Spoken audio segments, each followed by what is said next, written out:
Shalawam, shalawam, all praises, honor, and glory unto Yahweh, Ba'asham Yahawashai, Ba'asham Rachak Kodash. Double honors to the elders and the apostles of the great millstone, and salutations to all you sincere here. And this is another edition of Chronicles of Babylon. Confusion and wickedness all the day long. Okay, I can clearly read the headline. I don't know what title I'm going to give this video.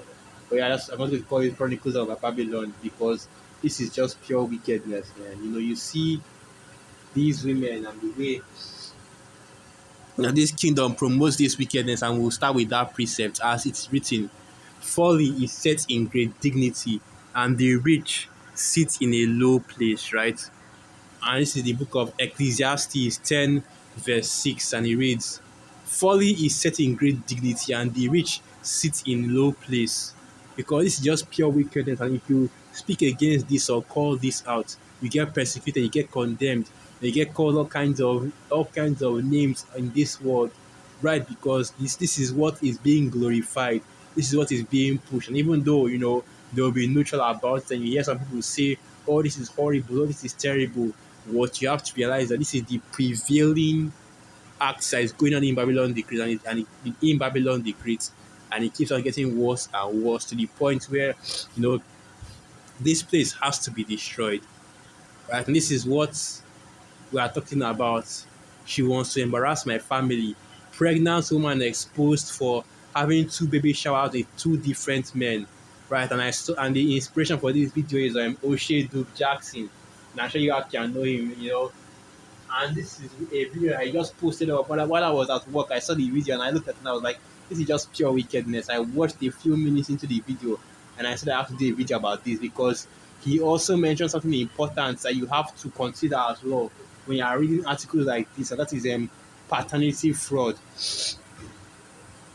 Okay, paternity fraud. You have these women out here, and the crazy thing about it is that you might think that oh well, paternity fraud is just a small thing, right? Just a few women are doing it, but what you don't realize is that the vast majority, okay, well, not really vast majority, but a good number of these women are actually out here, having children having children with men that are not fathering their children, or that are not or that are not fathers to those children, which is why you see on these different shows, right?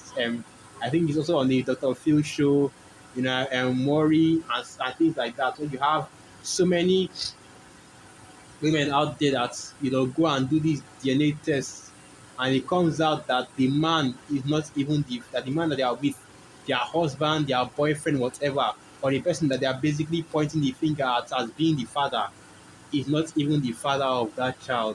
The DNA test comes back false, and you find out that this woman was dealing with multiple men, and that the real father is off somewhere else.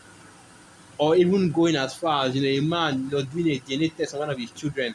Say for example, okay, the child falls sick and they need a transplant, and they did a transplant, whether it's blood or organs or anything like that, and the man goes and does a test in order to see if it's compatible, comes back, and you come back and you find out that the child isn't even yours. So you're not even not so now you're not only not compatible, but the child isn't even your own child. Okay, that this your woman cheated on you with another man and had her child, and had that man's child, and had you raising that child believing it was yours. And that is just the height of wickedness, as it's written.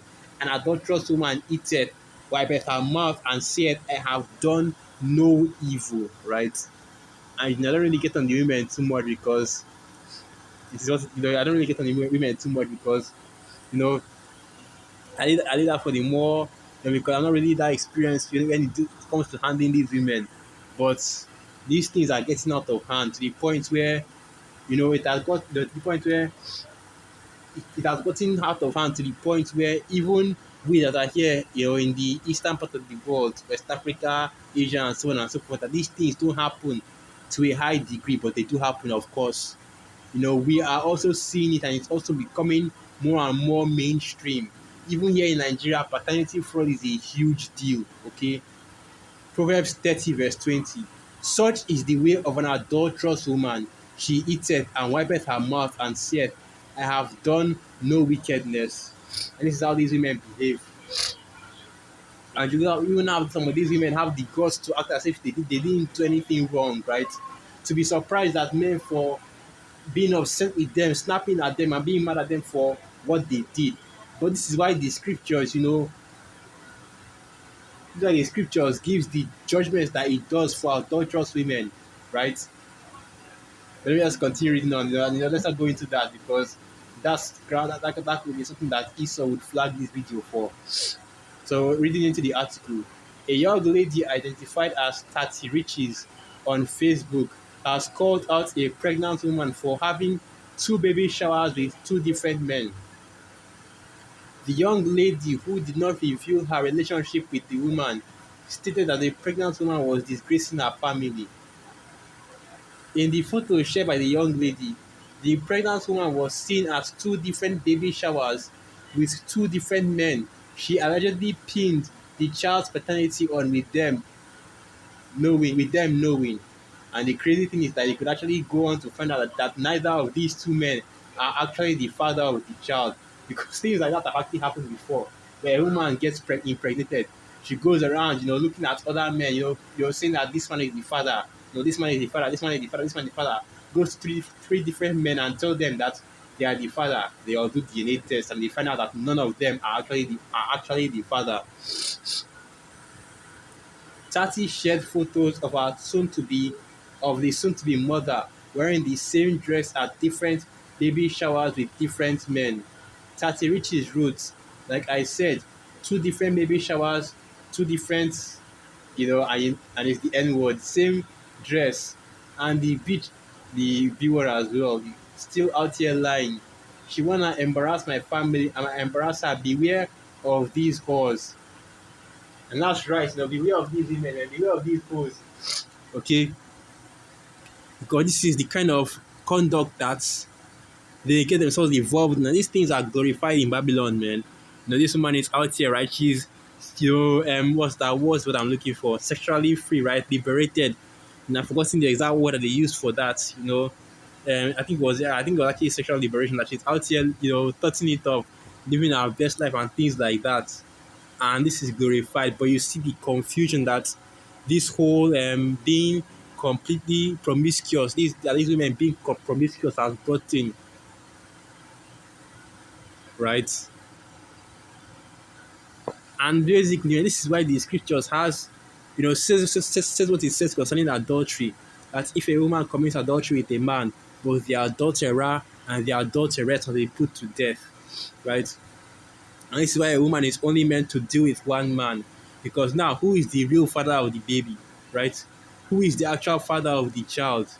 And this woman is running around trying to pin as much men as she can to that child because she knows how this kingdom pushes that sexual promiscuity and pushes women dealing with multiple men through child support, through Title 4D. That's why a woman will have, four, children from four different men, and all those men have to pay child support for all those separate children that she had with them. And that's how, these women, a lot of these women, and this kingdom, man, this kingdom has to go because this confusion and wickedness is too much in this kingdom. This is why, okay, the scripture says what it says. This is the significance of all these old biblical customs and traditions. These things would not happen if we were under biblical law. These kind of situations you never even come across these kind of situations, okay? We never even need to know why you had to have a law against adultery if you just follow that law, because these things would never happen. Okay, when you have this woman being completely wicked, right? Being out here, doing all kinds of evil. This is pure wickedness right here. This is something that even even Esau Edom, okay, wicked as Esau Edom is, the Most High would never allow this kind of thing to follow. I don't even know how to phrase this, but basically, this kind of situation, is something that you wouldn't even wish on your worst enemy. It's something that you wouldn't even wish on the devil himself, Esau Edom, because we that are in this truth, we go by the laws, statutes, and commandments of the Most High Yahweh Hashem Yahushai. And even as wicked as Esau Edom is, right? When we put these devils in captivity, even they will not have to deal with, raising a child that isn't theirs. Will not have to deal with an adulterous and wicked woman, or even a paternity fraud or anything like that. Okay, to show you just how insidious, just how evil this actually is. And this is all coming from the woman, which is why the scriptures say, and this is all coming from the woman, which is why the scriptures say of the woman came the beginning of sin, right? Let's get that.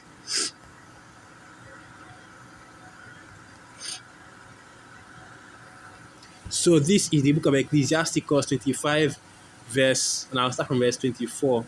I'll start from Ecclesiasticus 25, verse 23.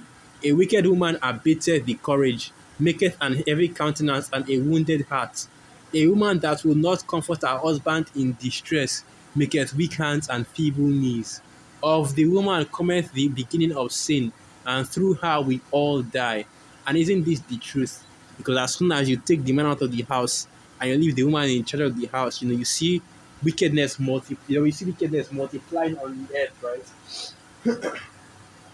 Because these women, they have no understanding of order and of righteousness. Okay, continue on. Give the water no passage, neither a wicked woman liberty to get abroad. If she go not as thou wouldest have her, cut her off from thy flesh, and give her a bill of divorce, and let her go.